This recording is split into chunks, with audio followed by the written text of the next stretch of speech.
Olá, pessoal! Tudo bom, queridos contadores? Hoje a gente vai ter aqui uma visita ilustre, nosso querido Tiago Leitão, com a gente sobre o Plano Anual de Fiscalização da Receita Federal do Brasil, que vai trazer aí o norte para o nosso Ah, Tiago. tudo Tudo bem, bom? Débora? Tudo bem, graças a Deus. Como é que você tá por aí? Tudo ótimo. Tá me ouvindo bem? Você tá me ouvindo? Graças a Deus. Hoje temos um caso aí.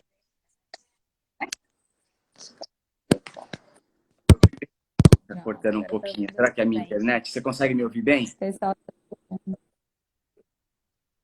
sim, sim. Tô ouvindo bem. Então tá bom. O pessoal tá entrando aí Tá ainda, ótimo. O né? pessoal tá Como é que cheio. estão as coisas por aí? E- Tá tudo bem aí? Tá todo mundo de Então, quarentena? meio louco, né? Verdade. Todo mundo se acostumando aí com esse novo normal, né? Verdade, é verdade. Isolados, muitos ainda, acho que a maioria dos profissionais ainda trabalhando preponderantemente no home office, mas já Uhum. começando aí a se acostumar a sair com todos os cuidados, É, para retomar, que a economia pede passagem, né? Pede cuidado exatamente, não dá para também. ficar parado, né? Não dá para ficar parado. Eu tenho a família da minha esposa é daí, né? É, Meu sogro é de Salgueiro e, a, olha, e o meu cunhado é de. Ai, como é que é o nome da cidade? A cidade que tem a festa de São João? Que tem Caruaru? Caruaru. Isso mesmo, isso mesmo. Ele é de Caruaru. Que E vira e mexe, ela me mostra as fotos. O pessoal é bem animado, sempre faz festa aí, sempre tá todo mundo junto e agora todo mundo separado. Todo mundo separado, não consegue ficar junto, não. oh, eu imagino. Mas que bom saber que você tinha aí um pouquinho de sangue indiretamente É, pernambucano. Coisa boa. meio que agregado, né? Meio que agregado, mas eu tenho, A gente vira e mexe, a gente passa aí o final de ano com eles, vai visitar, mas eles são daí, meu sogro é daí, não perdeu o sotaque, viu? Ele tá aqui, acho que ele veio para Oh, cá com 15, 16 anos, mas não perdeu o sotaque, não. Ele continua com o sotaque, é é engraçado. raiz mesmo. Honra as raízes. Ele adora ir para aí, ele Coisa adora ir para Salgueiro, para visitar a família. Mas é legal, bem bacana. E aqui a maravilha, gente tá indo bem, Tiago. assim, então aqui Sobrevivendo, tá bem né? bacana. Aqui a gente tá voltando ao normal. Sobrevivendo, estamos voltando ao normal. A cidade está começando a sair da faixa que o governo do estado decretou para poder reabrir. Então a gente está começando a se acostumar aí com a ideia de voltar para a rua, né? Voltar para Com a vida certeza. semi-normal, né? Semi-normal. Semi-normal, novo normal. E aí, para a gente começar, Tiago, o nosso papo de hoje, o pessoal vai se chegando aí aos pouquinhos. E nossas lives também ficam disponíveis aqui, tanto no Instagram do CRC, como a gente compartilha também na nossa página do YouTube. Então, muitos dos nossos profissionais que não conseguem aí juntar na rotina deles, se adaptam para assistir a gente em breve aí no nosso canal do YouTube, onde a gente tem um leque aí bem bacana de vários conteúdos gratuitos disponíveis aí para os profissionais. E queria Bacana. desde já te agradecer aí pela tua disponibilidade, tanto a você como para a Ana Bismara, né, da ABMAX, que sempre tem compartilhado muitos conteúdos interessantíssimos para nós profissionais. Agradecer aí a presença da nossa presidente, Doge, que está por aqui também, prestigiando nossa live. E para quem não conhece, o Tiago Leitão, vou falar aqui um pouquinho do currículo dele. Mini currículo, viu, gente? Se for falar todo, metade da live. O Tiago, ele é advogado, consultor tributário, especialista em direito tributário pela PUC de São Paulo, tem MBA também em direito tributário aplicado, né, pela BSSP, é professor em pós-graduação e vice-presidente da Comissão de Direito Tributário da OAB de Sorocaba. Não é isso, Tiago? É isso aí, é isso aí. É um pouquinho da vida, né? E- Isso. E hoje, o nosso dever de casa vai ser conversar sobre o plano anual de fiscalização da Receita Federal, que tem trazido aí algumas surpresas, né, e algumas questões que já vem apresentando indícios, né, de como essa fiscalização vai começar a se dar. E para quem não conhece, pessoal, eu vou até compartilhar com vocês aqui o link de onde vocês podem acessar o material do Plano Anual de Fiscalização, que eu acho que é um dever de casa para todos os profissionais, né, Tiago? Dar uma leitura nesse plano. Eu sempre digo para o pessoal, né, para os meus alunos, e até para amigos, assim, eu tenho um leque um grupo de amigos que a gente sempre troca ideia pelo WhatsApp de informações tributárias e todo ano a gente conversa pelo menos uma semana, duas sobre o plano, porque tem que ter aí contato com aquilo que a Receita Federal está planejando para nós no ano de 2020, né? No ano de Exatamente. 2019 e assim por diante, né? Como for acontecendo. E até para nortear as ações, né? A gente que é profissional de contabilidade, a gente trabalha muito fornecendo informações para o fisco. Então, se você já sabe como o fisco vai utilizar essas informações, tanto para autuar as empresas, né? Como também para acompanhar, monitorar a questão da arrecadação, carga tributária e tudo mais, você já tem como até nortear as suas decisões, as suas ações do dia a dia para ser um trabalho também preventivo para o teu cliente, né? Dá para ele também essa segurança. E outra que eu sempre falo para o pessoal, você sabendo como a fiscalização está indo, você consegue também ter mais poder de orientação para o cliente, né? É um documento, não é mais aquela presunção, né, Tiago, de dizer, olha, estou só te Exatamente. passando medo, cuidado que isso aqui pode dar problema, isso aqui tem risco. Outra coisa é você ter um documento formal da Receita Federal que fala aquilo que você tem orientado seus clientes. Então tem um pesozinho maior, né? Que santo de casa não faz milagre, né? Exatamente, exatamente. E assim, a Receita Federal, Débora, ela trabalha com um plano anual de fiscalização, mas que os contribuintes que serão fiscalizados, aqueles que já estão ali em observação, ela já sabe um ano antes.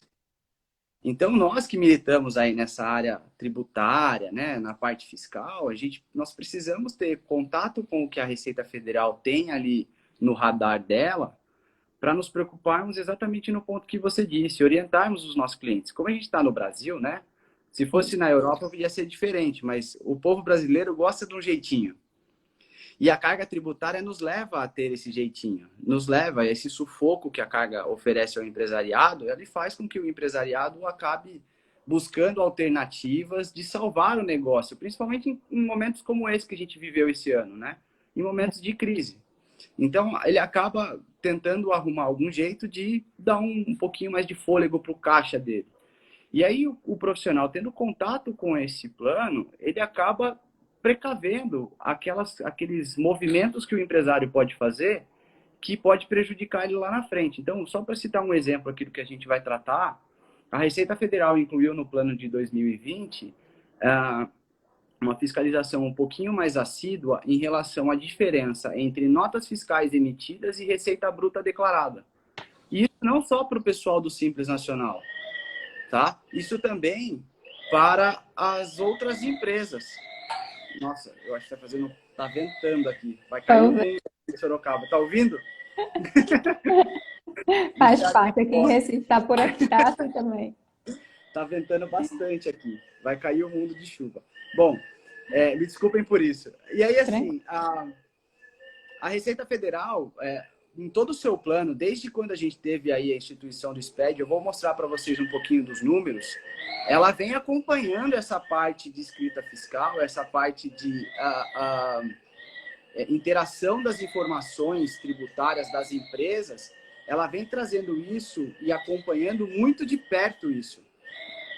Deixa eu só parar um pouquinho, deixa eu só desligar um negócio aqui que vai cair a energia. Tranquilo, tranquilo. E esse link que eu compartilhei aqui com vocês, pessoal, compartilhei através do meu Instagram, tem aqui o link da Receita Federal, é através desse link que vocês têm acesso ao plano anual completo da fiscalização da Receita Federal 2020.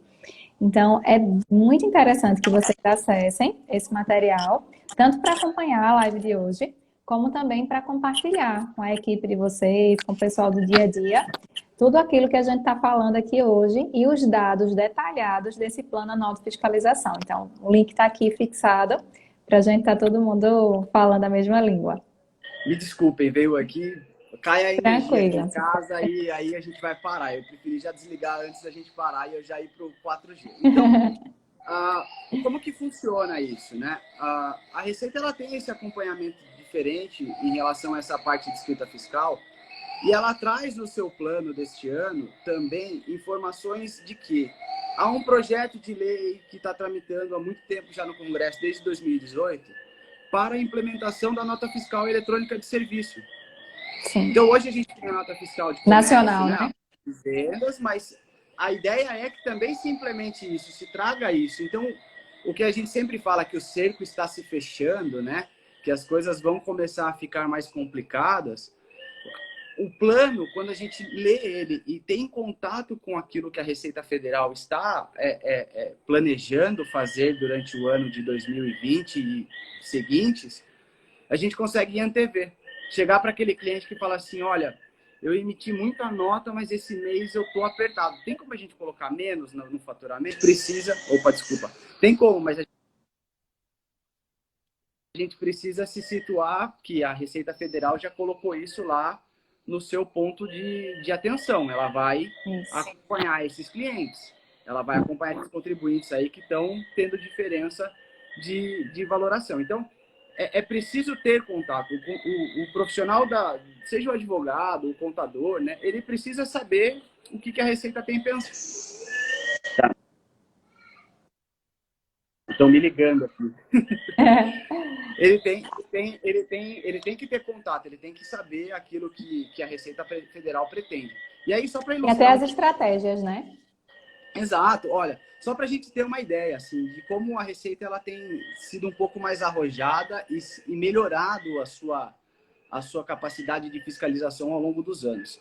Se a gente pega a fiscalização, o período de fiscalização de 2012 a 2015, para 2016 e 2019, nós temos uma variação de autuação de valor muito alta, em 24%.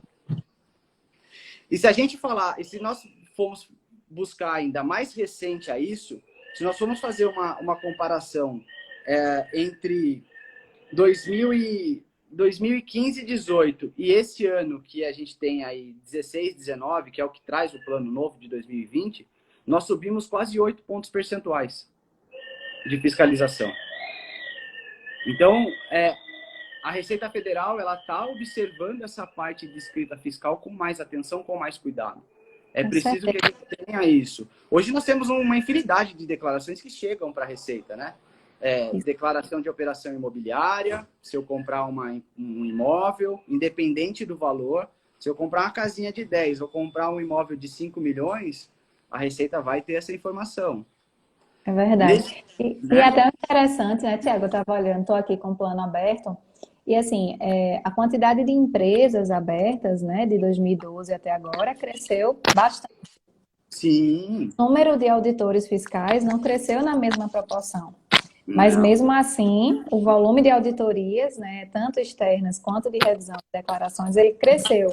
Ou seja, é um forte indício que estão investindo em tecnologia para fiscalizar e para acompanhar os números das empresas em tempo até real, né, numa velocidade muito alta, e que é um caminho sem volta. Realmente as ferramentas tecnológicas, elas não olham se é R$1 ou se é 1 milhão, não olham se o contribuinte é pequeno ou grande, você está na rede.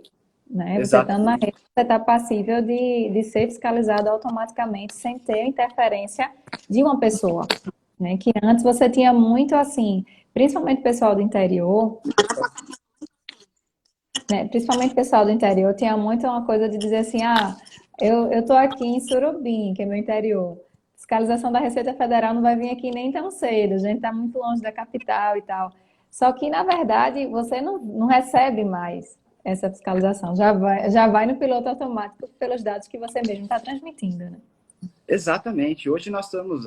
a Receita Federal, ela trouxe uma parte muito importante na fiscalização, no plano de 2020. Eu estou abrindo aqui só para poder ler, que é em relação às pessoas físicas, né?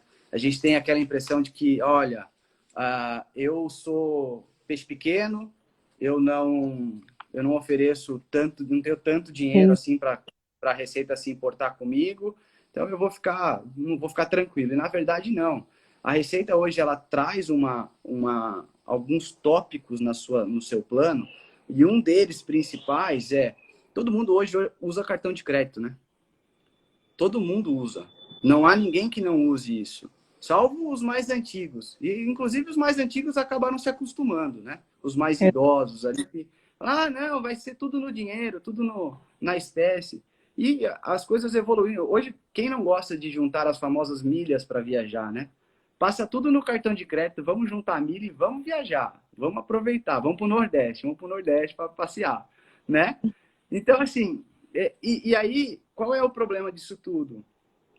Quando eu gasto muito no meu cartão de crédito e faço uma declaração de imposto de renda em descompasso com aquele volume, eu gasto 10 mil reais no meu cartão de crédito todo mês. E aí eu vou declarar, quando eu declaro que eu recebo uma média de 5, 4 mil reais. A Receita Federal colocou no plano dela que ela vai olhar isso. Ela vai olhar essas movimentações financeiras que estão diferentes. Então, esses cuidados que nós temos que ter no nosso dia a dia, essa falsa impressão de que, eu sou peixe pequeno, eu estou aqui no interior da Bahia, eu estou no interior de Pernambuco, eu estou aqui no Amazonas, na cidadezinha, ninguém vai me ver. Não, hoje a gente está tudo integralizado, é tudo integrado, é todas as informações. Banco está passando informação para a Receita o tempo todo, né? Então precisa ter esse cuidado, porque os números, eles são de fato assim, gigantescos. Quando a gente olha a representação do resultado de 2019, e eles apresentam, quem tiver oportunidade, né? Você já colocou o link aqui para poder acessar, mas logo nas primeiras páginas, eles trazem todo o histórico de 2013 a 2019 das autuações, né? As autuações, elas cresceram de volume, cresceram o valor, e a turma não... E boa parte disso, mais de 70% desses autos de infração, são contestados administrativamente, não são pagos. Menos de 2% é pago. Mas aí você vai me perguntar, Tiago, por que isso acontece? Pode ser vários fatores, mas eu vou elencar uns 2, 3 aqui que eu acho que são os principais. Primeiro, os autos de infração, apesar de muito elaborados hoje, eles ainda têm falhas. Então, um contador, um advogado bem instruído, né, ali que acompanha o plano, que está sempre se inovando, está sempre vendo, sempre se atualizando, ele é capaz de identificar esses problemas e conseguir trazer para o cliente dele a solução, a defesa administrativa que precisa ser apresentada, né? Ali, e isso representa mais de 70% das autuações hoje. Se a gente pegar de 2016 a 2019, mais de 70% dos autos foram contestados. Olha o volume disso. É absurdo, é muito grande. E assim, interessante um parênteses aqui. Essa semana o CARF emitiu uma instrução normativa de que ele vai priorizar, nesse tempo de pandemia, para que possa trazer uma maior arrecadação para o governo federal, ele vai priorizar autos de infração acima de 8 milhões de reais. A média antes era 5. Agora a gente já subiu para 8. Então, os autos de infração vêm com um volume de dinheiro muito grande, vêm com uma autuação, e se a gente cuidar dessa parte de atualizações, a gente consegue ajudar o nosso cliente nesse ponto. Então, um cliente que está aí com uma dificuldade financeira, faz uma manobra mal sucedida e errada, deixa de declarar um ponto, sofre uma autuação, o contador ou o advogado que está ali preparado, ele sabe, vamos defender esse ponto, vamos levar isso para o administrativo, suspender a sua cobrança, se organiza aí financeiramente, organiza a sua empresa, arruma a casinha, né? E aí, quando chegar lá na frente, você vai ter uma oportunidade de parcelar, você vai ter uma oportunidade de ter um refis, por exemplo, né? Então, acompanhar esse número, a gente leva a ter essa noção. Isso. E o número, assim, quando a gente vai comparando, né, Tiago, 2013, 14, esse número de autos de infração que foram questionados judicialmente, né, que foram defendidos, digamos assim, pelo contribuinte, ele praticamente dobrou, né? Ele sai de 30% a 40% e vai aumentando. Isso também é fruto de um maior assessoramento das empresas Exato. jurídico, né? Acredito também, e até uma perda um pouco desse medo, assim, de contestar. Às vezes o contribuinte lá atrás tinha, não, melhor pagar para evitar ter problema, evitar entrar em conflito, digamos assim, com o órgão fiscalizador. E essa mentalidade tem mudado ao longo do tempo, né? A gente vê dos últimos 7 anos que esse número dobrou de processos, realmente, seja por um maior assessoramento, seja por essa perda de medo, né? De questionar aquilo que também tem muita arbitrariedade também, né, Tiago? Assim, de muitos abusos também, né? Tem. Ah, eu vou citar um exemplo para vocês aqui recente que eu tive no escritório. Nós tivemos um auto de infração de um cliente que foi formado um grupo econômico e aí envolveu até responsabilidade de contador. Foi um auto de infração assim absurdo. Nós fizemos a defesa e num primeiro momento esse auto de infração ele superava os 2 milhões reais, os 2 milhões de reais de autuação de crédito, né? E isso ensejou ali o arrolamento de bens de todos aqueles que estavam envolvidos. E aí, olha que interessante, esse auto de infração robusto, gigante, a parte de grupo econômico era praticamente uma trilogia de Senhor dos Anéis, de fundamentação, assim, era um negócio muito grande. E aí nós fizemos a defesa, o tópico primeiro que nós usamos na defesa e conseguimos quebrar o auto e anular o arrolamento de bens foi decadência. Decadência. Não foi nada assim, nossa, vocês criaram uma tese jurídica. Atmosférico. Nós fizemos uma preliminar de decadência, nós quebramos mais de metade do auto.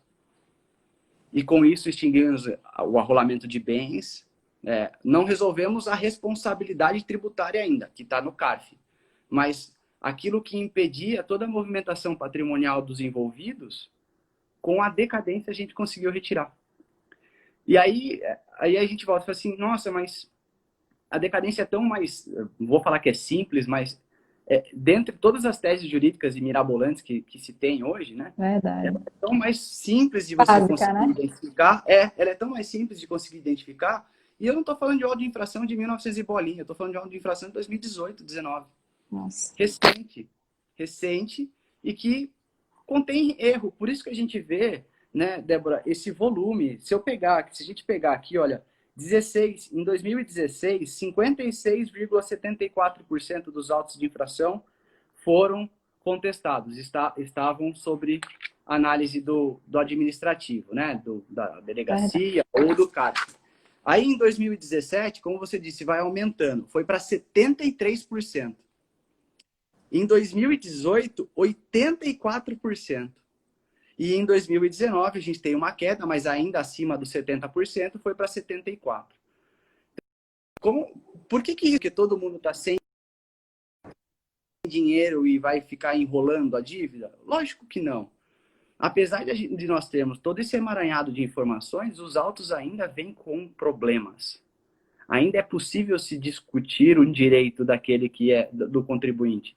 Então, é por isso que eu digo, o profissional, quando ele está bem instruído e sabendo quais são os riscos que o seu cliente pode correr no ano de 2020, né, tendo contato com esse plano, ele consegue se precaver. Né? A parte de troca de informações, reorganizações societárias, que é o que talvez gere o maior número de autuações na Receita Federal hoje. No passado, discutíamos muito crédito de PIS e COFINS. Crédito de PIS e COFINS, autos de infração ainda tramitam no CARF sobre essa matéria. Então, ter esse contato com a atualização, estar em dia com o que é o posicionamento do judiciário. Mas o judiciário é diferente do administrativo. Não. Pega aquela tese do judiciário lá e leva no processo administrativo, porque é o que os advogados de grandes escritórios, por exemplo, de São Paulo, da capital, fazem. O que eles discutem no CARF é o que eles discutem no judiciário. Talvez com um pouco mais de produção de provas ou algo mais robusto, mas nós também levamos isso para o CARF. Eu já discuti IPI no CARF, em que eu levei laudo para dizer que aquele concentrado de refrigerante que estava sendo comprado pela empresa se diluía em certa quantidade que a alíquota de IPI era maior, meu crédito era maior. Então, ter esse contato, ter essa habilidade de entender o auto de infração e buscar para o seu contribuinte, para o seu cliente as alternativas, eu sempre digo, auto de infração tem que ser contestado. Não pode deixar de contestar. Por quê? É economia para a empresa, eu não gasto com o judiciário, às vezes a empresa não tem aquele caixa necessário para pagar, a não ser que a gente esteja falando de um negócio assim que não dá para resolver.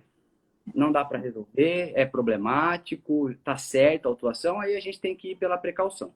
Mas, se eu tenho como discutir, se eu tenho como suspender a cobrança, eu tenho como ter a minha CND, mesmo discutindo uma cobrança judicial, a cobrança administrativa, perdão. Por que eu vou deixar de fazer isso? Ah, porque custa pagar um advogado. Mas eu queria saber, quantos contadores que estão aqui presentes com a gente já fizeram uma defesa administrativa? Porque pode. Pode. Não precisa ser advogado para fazer a defesa administrativa. Para o judiciário você precisa, mas para a defesa administrativa não. O que precisa é se estar preparado. Se preparar para que quando essa oportunidade chegue, para que quando esse cliente apareça, a gente tenha a capacidade de ajudá-lo a resolver. Contador está com tudo na mão, né? É verdade. Vocês são os detentores das informações. Então, E conhecer a empresa, né, Tiago? Assim, que está perto. Exatamente. Eu tava até olhando que, assim, ainda no plano, né, anual, se a gente for ver, a maioria dos autos de infração, eles são para a indústria. Né? Quem lidera são as indústrias. E aí, assim, quando a gente fala em indústria, a gente fala de uma gama de características que você deve, lógico, dominar a legislação tributária aplicável para o seu cliente, com certeza, mas conhecer seu cliente é tão importante quanto, né? Porque até o próprio conceito de insumo, como é que você vai ajudar seu cliente a classificar contabilmente no custo, se você não sabe como é o processo, como você falou, você teve que entender como aquele insumo é diluído, né? A participação dele para saber se ele tem crédito ou não, se o crédito é maior ou menor. Então, quando a gente fala de indústria, a gente fala de uma gama de oportunidades, principalmente, né? E de riscos, que merece todo um cuidado especial do profissional, né? Porque revenda é mais prático, né? Compra, vende, o produto é o mesmo. Mas quando você fala de indústria, não é à toa que está liderando aqui. Para vocês terem ideia, pessoal, do total de 187 milhões de fiscalização, 58 milhões foi de indústria. Foi de indústria, exato. Ela lidera junto com as instituições financeiras. E aí você pega um pouquinho mais para frente ali do plano, quando ele vai tratar da quantidade de autuação, os tributos que estão ali à frente são o imposto de renda, contribuição, PIS e COFINS. Se a gente vai falar de imposto de renda e contribuição, vamos pegar aqui um lucro real, a gente vai falar, por exemplo, de deduções, despesas. O contador, bem como você bem disse, Débora, o contador está ali presente, ele sabe o que é a atividade, o que dá para deduzir, o que não dá. O que é essencial, o que não é. Vou pegar, por exemplo, mas o lucro presumido. A gente tem discussões, e já teve no passado muita discussão de onde que eu enquadro certa prestação de serviço. Eu coloco em 32% de presunção? Não, eu coloco em alguma outra. E o contador que está ali presente, ele consegue bem enquadrar isso. Então, esse contato que você disse, ele é importante. E aí, PIS e COFINS, a gente não precisa nem falar, né? PIS e COFINS a gente tem ali. Tem que ter mesmo contato, tem que saber qual que é o processo produtivo da indústria, né? O que ela faz, para que ela usa, até para fins de classificação no MFD contribuição, por exemplo, né? Então, e a polêmica cada vez maior do que a insumo, né, Tiago? Exatamente. Para conceituar insumo numa indústria sem você conhecer o processo é atirar no escuro, né? Sim, porque você não consegue entender se aquele produto, vamos dizer aqui, aquele EPI, se ele é essencial e relevante para aquele processo industrial ou não. Né? É importante aquele funcionário usar máscara para poder mexer com o alimento? Touca? Não é. As diferenças entre as indústrias, para a indústria alimentícia é importante, mas para a indústria que é da parte de metalurgia, talvez não. Precisa, de fato, ter essa proximidade de conhecer. E isso sem dúvida nenhuma, o contador tem muito mais do que o advogado. Muito mais.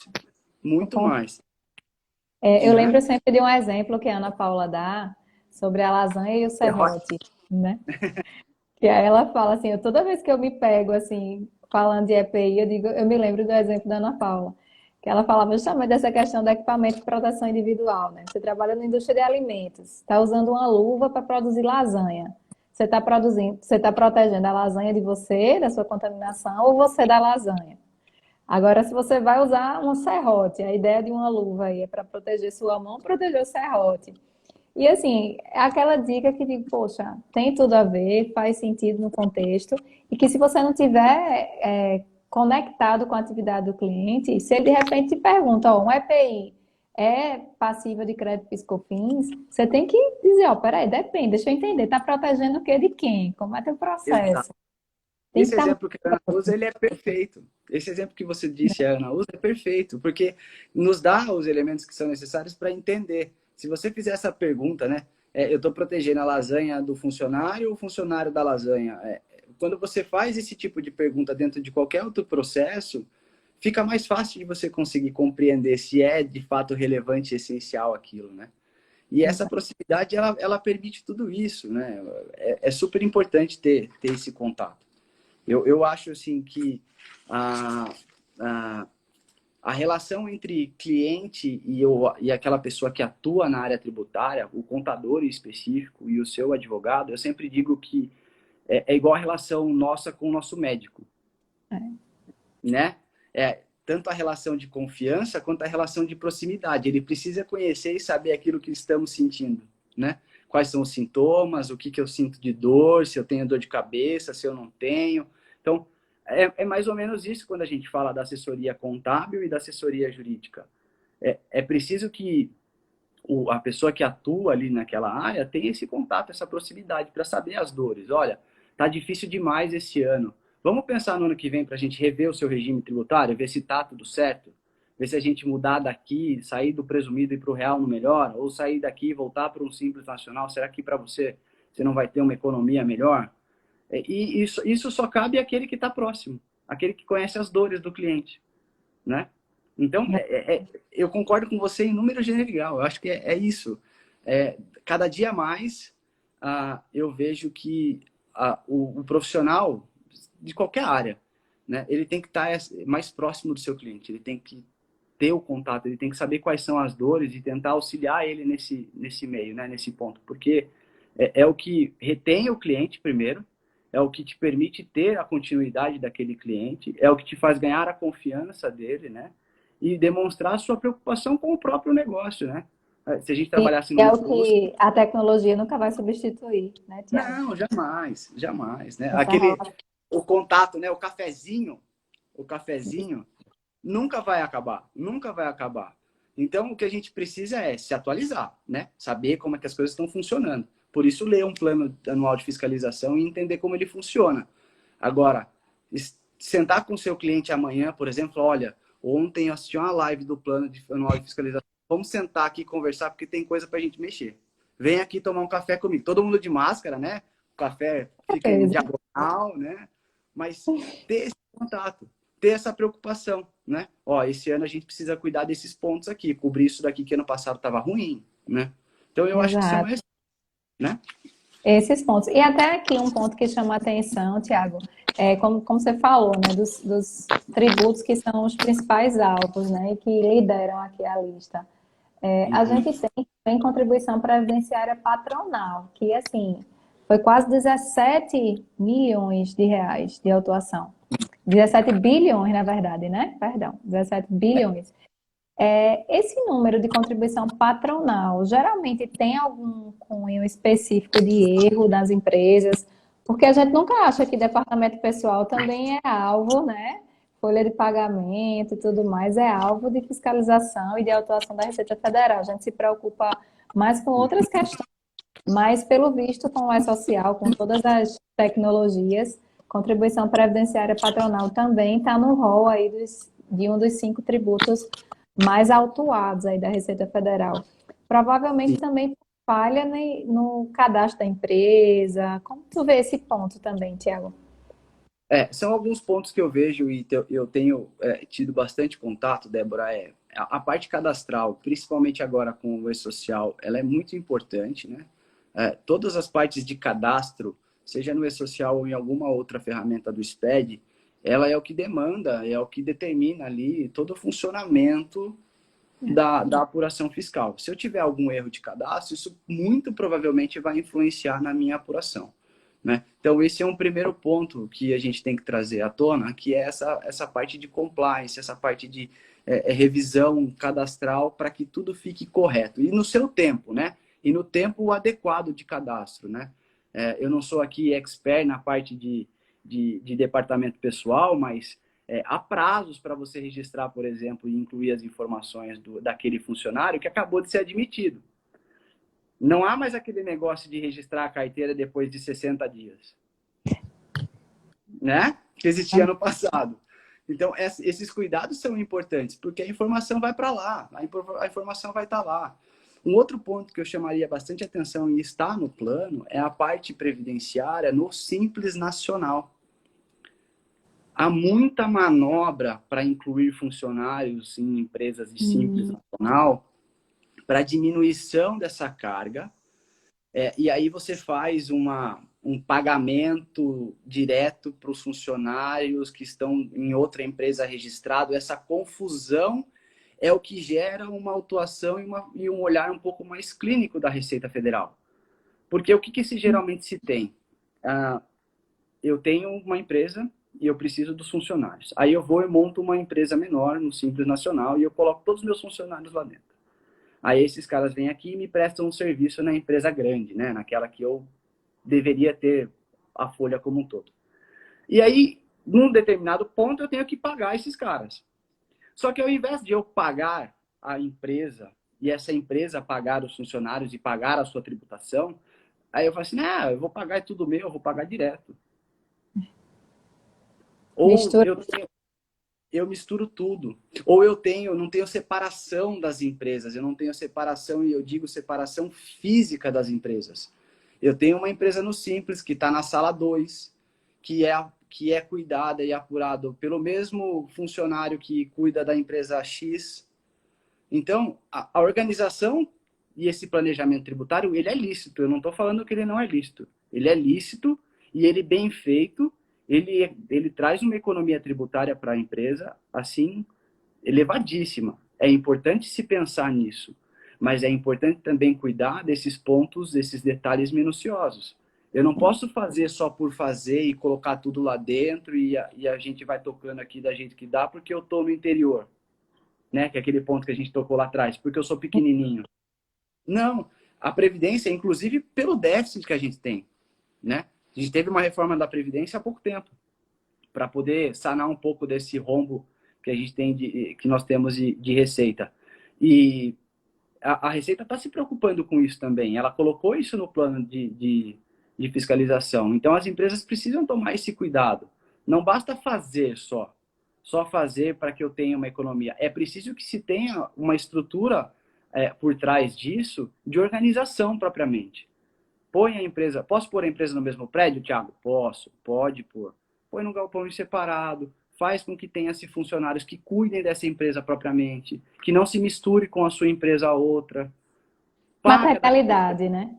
Exatamente. Uma organização, né? É muito mais uma questão assim de organizar a bagunça, é muito mais de organizar essa bagunça tributária do que dizer, não, qualquer coisa que eu faça, a Receita Federal vai me atuar porque ela quer arrecadar. Não, pode existir autuações que estão equivocadas do ponto de legalidade, e por isso aquelas contestações. Você pode ter uma empresa no Simples, toda bonitinha do jeito que eu estou falando aqui, e que você vai sofrer autuação. Aí você vai falar, pô, o Thiago falou que não dava nada, que era tudo certo. Não, você pode ter, porque existe arbitrariedade. Existe. Mas é importante que você se respalde daquilo que te traz legalidade. E quando você vai ao administrativo, para um CARF, né, para a delegacia de julgamento, você tem elementos para demonstrar a licitude do planejamento que você fez. Que estava tudo separado, que era segregado, que são empresas diferentes, que há prestação de serviço.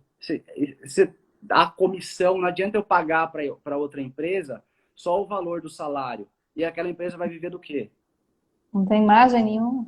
Não tem margem, não existe margem. Não, tem que se ter um certo funcionar. Essa empresa tem que ser, ela tem que ter uma autonomia patrimonial, uma autonomia organizacional, né? Então, a previdência é preocupante, mas a gente precisa tomar cuidado com esses pontinhos aí soltos, né? Porque são manobras que existem ainda mais depois da terceirização que o governo Temer trouxe. Isso, assim, eu conversei com um contador amigo há 2 semanas. Ele basicamente fez o escritório, todos os clientes dele, ele refez a estrutura da parte trabalhista.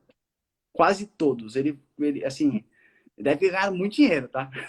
Deve ter ganhado muito dinheiro, mas assim, ele conseguiu trazer uma economia para eles fazendo uma reorganização, cuidando desse ponto, trazendo autonomia e tratando desses pontos, dessas pontinhas soltas. E tá rodando. A empresa não teve nenhum problema. Mas por quê? Porque você tem toda essa estrutura por trás, né? Mas é um ponto muito de atenção. Verdade. Outro ponto que eu estava vendo aqui, Tiago, também, é que a questão dos grandes contribuintes, né, que são aqueles sujeitos a acompanhamento diferenciado. Eles praticamente tomam conta aí de quase 80%, né, dos autos de infração. Esse pessoal, a gente até tem uma falsa impressão de que os grandes, eles são mais organizados, têm um compliance maior, mas, assim, a gente percebe que, pelo contrário, assim, são os que têm o maior número de autuações também, porque somam cifras muito maiores, né? E esse tipo de contribuinte, geralmente, o que é que tu enxerga de maior fragilidade, que acaba servindo também como dica, né, como um alerta aí para os pequenos e médios empresários? Eles representam mais de 60, apesar de serem, de representarem um número de contribuintes menor do que 1%, menor do que 0,0, na verdade eles representam 0,01%, né, de todos os contribuintes, mas eles representam mais de 60% da parte de arrecadação. Então, assim, é um volume expressivo.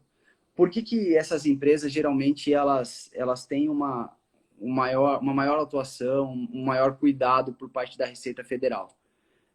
Exatamente pelo que você disse. Por se tratar de uma organização, às vezes, muito grande, ela tem um corpo fiscal e um corpo contábil mais robusto, mas ainda assim os processos são muitos. Você imagina, há um tempo eu estava conversando com um amigo, e agora eu vou chutar o número aqui, mas eu não me recordo de cabeça. A gente estava falando sobre a Uhum. Claro, né? Existe um projeto dentro da Claro de evolução tecnológica para que haja emissão de nota fiscal e controle de emissão de nota fiscal de uma forma melhor. Se eu não me engano, a Claro emite mais de 1 bilhão de notas fiscais por mês.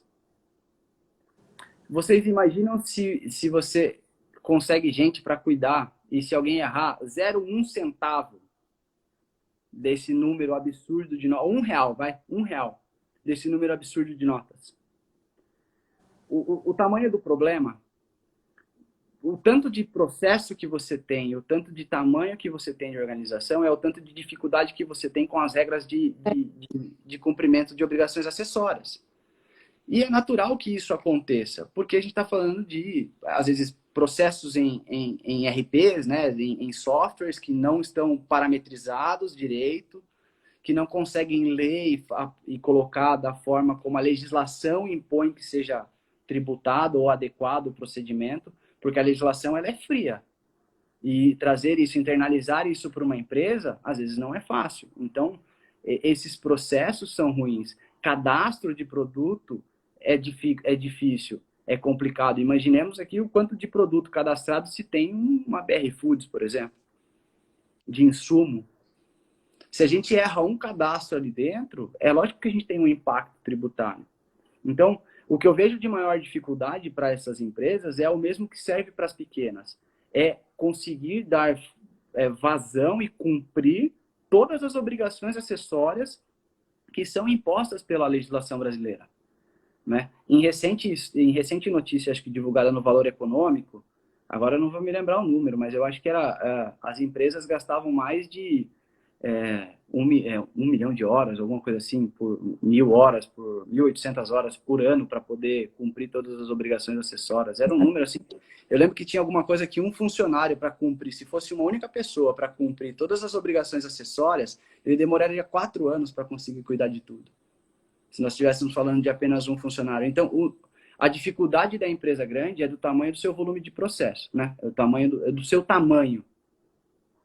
Mas Número de isso também número de operações, volume de entrada de nota, o tanto de mercadoria que chega todo dia. Tudo isso é tão difícil para o grande quanto é para o pequeno. Porque a proporção do seu tamanho e do seu gasto com o contador ou com a parte fiscal é igual, né? É na sua proporção, na sua medida. Então, o que serve para nós aqui, nós estávamos falando desde o início, né? De cuidar dessas partes cadastrais, de observar como é que está sendo feito todo o processo dentro da empresa, se a empresa está tomando crédito de forma correta, se não está apropriando crédito errado, se não está rodando o que não deve lá dentro. Então, ter esse cuidado, essa proximidade vai diminuir esse risco, né? E essas empresas, é claro que a gente tem algumas coisinhas que fogem do pequeno. Então, grandes organizações, a gente tem aquela parte societária, que é o ágil, né? Que é aquele ágil interno, aquele ágil na aquisição de empresas veículos e tudo mais. Isso é uma coisa que é muito mal vista pela Receita Federal, né? Eu não vou entrar aqui na vírgula porque é complicado demais isso, mas isso é talvez a maior fonte de autuações da Receita Federal. É o que ela fica ali em cima porque as empresas fazem essas organizações societárias para gerar esse ágil e ter essas deduções de imposto de renda lá dentro. Então, isso é o que talvez mais diferencie essas multinacionais, essas empresas muito grandes. Mas o erro de cadastro serve também para o pequeno. Eu tive um caso aqui no escritório, há muito tempo, de uma empresa que ela foi autuada em ICMS. Não é Receita Federal, mas vale o exemplo. Ela utilizava, para a NCM do produto que ela utilizava, ela vendia máquinas para cortar batata, era um processador enorme e fazia batata frita, batata chips, que as empresas querem, sabe, é uma chips que vende em saquinhos e tudo mais. Então, e ela vendia esses produtos, essas máquinas, era uma linha de produção enorme. E ela vendia isso com NCM de máquina para padaria, confeitaria. E aí ela teve uma autuação do Estado. O Estado veio e falou assim, olha, você estava usando a redução da base de cálculo, mas o seu produto, ele não é para padaria. Ele não se encaixa nessa NCM que você está utilizando. E isso gerou uma autuação de 2 anos de 3,5 milhões. Quando eu fui atendê-los, eu já tinha feito uma pesquisa prévia, e aí acabou que a NCM que se enquadrava o produto também tinha redução, né? Mas, veja, eles adotavam esse procedimento desde sempre. E a gente está falando de NCM. Eu não estou falando porque eu fiz uma operação triangular, é uma remessa para a indústria. Nada disso. Nada disso. Cadastro. Então, o que serve para o grande, serve para o pequeno. É preciso tomar cuidado. Tem diferenças entre regimes. Simples Nacional tem uma forma, lucro presumido e lucro real tem outra, mas são as suas diferenças em relação aos regimes de apuração. Mas no dia a dia, no final do dia, algumas questões continuam sendo iguais, continuam prevalecendo, né? Então, eu penso dessa maneira. Eu acho que o cuidado da empresa grande também é o cuidado da pequena. Também é o cuidado do microempresário, daquele empresário que está no interior. Quantos empresários de interior a gente não tem aqui que tem um movimento absurdo de faturamento, de receita, né? Muito. E aí você vê, como você falou, né? Às vezes são pequenas falhas de REM e tudo mais, que na época das notas fiscais manuais, a assertividade do fisco ela era baixa, porque você não tinha uma abrangência grande, né, para fiscalizar todo mundo. E aí você começa a ver até pela própria evolução que o plano mostra de 2012 para cá, que os autos, né, os créditos tributários recuperados por auditor, ele tem sido cada vez maior, ou seja, o índice de assertividade das fiscalizações, ele está maior. Tá, Seja por uma detecção mais específica, né, por parte do fisco, seja pelo uso dessas ferramentas de auditoria, ferramentas tecnológicas que já apontam assim, ó, vai para aqui, que o erro está aqui, e o trabalho do auditor é mais de conclusão, né? O monitoramento da Receita Federal, até pelo software que é utilizado, o seu supercomputador, né? Ele é mais refinado, ele é mais detalhista, ele já chega um pouco filtrado, né? Hoje, a gente não precisa ir muito longe. PERDCOMP, né? Pedido de compensação. A primeira análise do pedido de compensação não é humana, é computadorizada. Bateu o DARF com a competência, sobrou crédito do que você declarou em DCTF, você vai ter homologação. Não bateu, pronto, parou por aqui. Não, você vai ter o despacho decisório para você contestar aquilo. Imposto de renda à pessoa física. Mesma coisa. É a mesma coisa. É a mesma coisa. Eu faço todo ano na minha declaração de imposto de renda. Eu, antes de declarar, eu entro na Receita Federal e vejo o que foi declarado na DIF, no meu CPF. Para eu ter cuidado de não esquecer de nada. Perfeito. Porque está lá a informação. A informação já está lá. Então, nós precisamos ter esse cuidado, né? Uma pré-auditoria, né? Uma pré-auditoria, né? Esse cuidado em observar as informações, porque está tudo computadorizado. Está tudo computadorizado, né? Cruzamento, créditos, notas fiscais. Olha isso. O plano está dizendo, eu vou pegar os contribuintes que tiverem receita bruta menor do que declarado do que nota fiscal emitida. E isso o fiscal não vai pegar mês a mês, data a data, para saber. Ele vai jogar o CNPJ, o software vai trazer tudo. Ele já vai cruzar. É meio caminho andado. Por isso a assertividade tão grande, né? E sem contar que a gente começou a ter esses processos também de autorregularização, né? Que é tipo, o software cruza tudo e manda para você, olha, tem alguma coisa errada. Você não quer espontaneamente ir lá e se regularizar, tipo uma colher de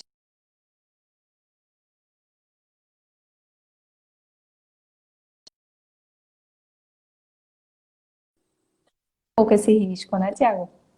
Exatamente, exatamente. E isso é bom, por um lado, porque nós evitamos aí aquela multa agravada, né? Aquela multa punitiva de 75 ou uma multa agravada de 150. Isso é bom, porque isso traz um pouquinho de aquele alerta. Sabe aquela regra de trânsito que primeiro tem que ser advertência para depois você multar? Isso nós não usamos no tributário há muito tempo, né? Pelo menos assim, eu atuo no direito tributário há mais de 10 anos. E eu não via isso com frequência quanto a gente vê hoje, quando nós temos contato hoje. Então, essa autorregularização ela é boa, né? Porque permite ao contribuinte identificar, porque às vezes acontece. Vou declarar, coloco um zero a mais, ou tiro um zero, coloco um, né? E aí a gente consegue consertar isso. E também, assim, eu acho o bacana também da autorregularização é que traz para o contribuinte aquela questão, poxa, meu contador bem que dizia, né? Porque a gente às vezes fala, dá orientação, e só quando toma o susto, né? E que tomara que todos os sustos fossem nessa sistemática de autorregularização, que você tenha a multa indo embora praticamente, né? 20% dos juros, e no auto-infração o custo seria muito mais alto. E assim, para a Receita também é bom, né? Porque ela tem uma perspectiva de recebimento muito maior do que de uma auto-infração, já que a gente viu que 80% do pessoal se defende, né? Acaba que é bom para exatamente. E é uma forma mais fácil de você ter arrecadação e conseguir isso de uma forma mais rápida. E para o contribuinte, de outro lado, a gente volta mais ou menos àquele status da denúncia espontânea, né? Eu vou lá, corrijo, pago com juros e com a multa de mora e estou livre. E identifiquei o problema. Às vezes é um problema que apareceu só em um determinado período, mas eu sei que tem mais. Eu já vou lá, corro e faço o ajuste que eu preciso. Porque uma vez fiscalizado, uma vez autuado e em um determinado procedimento, né? Identificado aquele erro, se eu repetir isso ao longo dos anos, é melhor eu tomar cuidado. Porque a Receita já sabe qual é a sua linha de apuração. o que você está fazendo de errado. Então, se você não conserta os demais períodos que ainda estão dentro do período decadencial, né, você está sujeito a uma nova atuação. Você está sujeito ali a ter mais um auto de infração na sua situação cadastral lá na Receita Federal. Então, eu concordo contigo nesse ponto.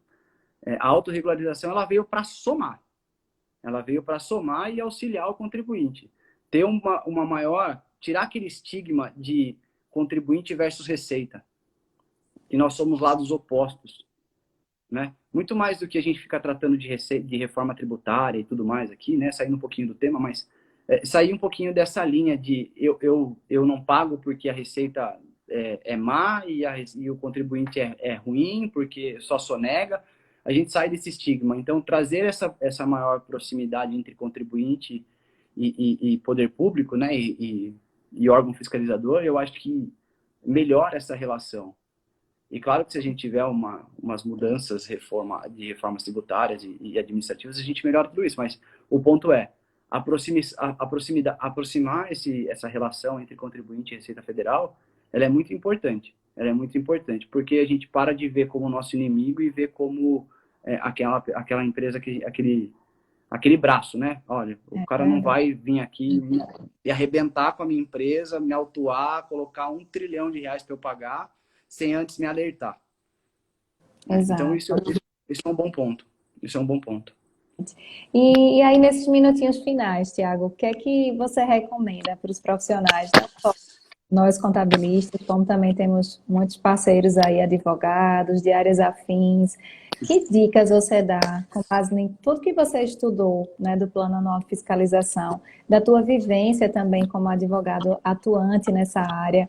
Que dicas você dá para a gente que está na linha de frente a se preparar e a se organizar para essa nova fase de fiscalização da Receita Federal? Legal. Eu vou puxar um pouquinho de sardinha para o meu lado aqui, para o lado da BMAX nesse ponto, porque nós acabamos de desenvolver um curso relativo a defesas administrativas na parte tributária, né? A gente ali está tratando, é claro, do processo administrativo da Receita e também temos o processo administrativo do Estado de São Paulo. E o que eu acho importante, para que, até como uma forma de trazer novas oportunidades aos escritórios de contabilidade, né, aos profissionais que atuam, utilizar também nisso.